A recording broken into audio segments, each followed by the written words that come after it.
بسم اللہ الرحمن الرحیم۔ اس وقت آپ بی بی شہر بانو سلام اللہ علیہ کے روضہ اقدس کی زیارت کر رہے ہیں۔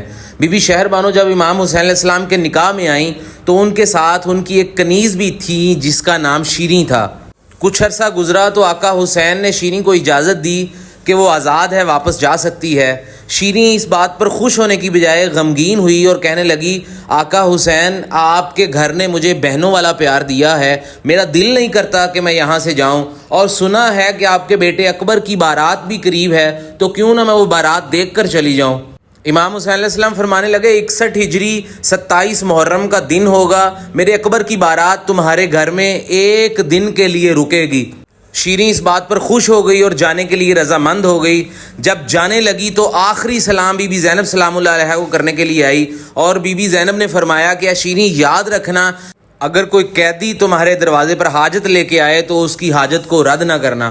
وقت گزرتا گیا، آن پہنچا وہ دن 61 ہجری 27 محرم۔ اب اپنے شوہر سے شیریں کہنے لگی کہ آج کے دن ہی امام حسین نے میرے گھر میں آنے کا وعدہ کیا تھا، جاؤ دیکھو بازار میں کہیں اکبر کی بارات کے آثار نظر آتے ہوں۔ اس کا شوہر بازار کی طرف گیا اور واپس پلٹا، آ کے شیریں سے کہنے لگا کہ بازار میں کوئی بارات کے آثار تو نظر نہیں آتے، مگر قیدیوں کا ایک قافلہ ہے جس میں کچھ بے پردہ خواتین ہیں، کچھ سر ہیں جو نیزے پہ ہیں، اور یہ قیدی یزید بن معاویہ کے ہیں۔ شیریں اس بات پہ بڑا پریشان ہوئی اور سوچ رہی تھی کہ دن ڈھل رہا ہے، ابھی تک بارات پہنچی نہیں، میرے آقا حسین کا وعدہ ہے، وعدہ خلافی ہو نہیں سکتی۔ ابھی یہ سوچ ہی رہی تھی کہ قیدیوں کا یہ قافلہ اس کے دروازے کے باہر سے گزرا۔ اس کو فوراً بی بی زینب سلام اللہ علیہ کی نصیحت یاد آئی اور کہنے لگی اپنے شوہر سے کہ جاؤ، اگر قیدیوں کی کوئی حاجت ہے تو وہ طلب کرو، ہم اس حاجت کو پوری کریں۔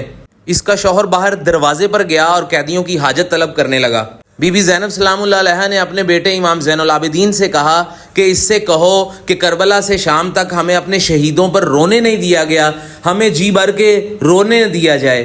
اب شیریں کے خاوند نے اس یزیدی فوج کے سالار سے اجازت طلب کی اور قیدیوں کو اپنے گھر تک لے آیا۔ ابھی آپ قبر اقدس جناب شہر بانو سلام اللہ علیہ کی زیارت کر رہے ہیں۔ اس قبر پر لکھا ہوا ہے، السلام علیکم یا اہل بیت النبوہ، یعنی نبوت کے اہل بیت آپ پر سلام ہو، اور اس کے ساتھ لکھا ہوا ہے و موضع الرسالت و مختلف الملائکہ، یعنی رسالت کا مقام اور ملائکہ کے آمد رفت کی جگہ۔ میں نے قبر اقدس پر جڑے ہوئے قیمتی ہیرے آپ تک پہنچانے کے لیے بی بی شیریں والے قصے میں پوز لیا تھا۔ بی بی شیریں کا خاوند قیدیوں کو اپنے گھر تک لے آیا۔ شیریں کہنے لگی کہ اے قیدیوں، جتنا دل کرے رو لیجئے، مگر تب تک جب تک میرے آقا حسین کے بیٹے اکبر کی بارات میرے گھر تک نہ پہنچ جائے۔ اب قیدیوں نے رونا شروع کیا۔ ایک بی بی نے بیان کیا، ہائے میرا حسین۔ شیریں کہنے لگی یہ نام مت لو، یہ میرے آقا و مرشد کا نام ہے۔ پھر ایک بی بی نے بیان کیا، ہائے میرا عباس۔ پھر ایک بی بی نے بیان کیا، ہائے میرا اکبر، قاسم، اصغر۔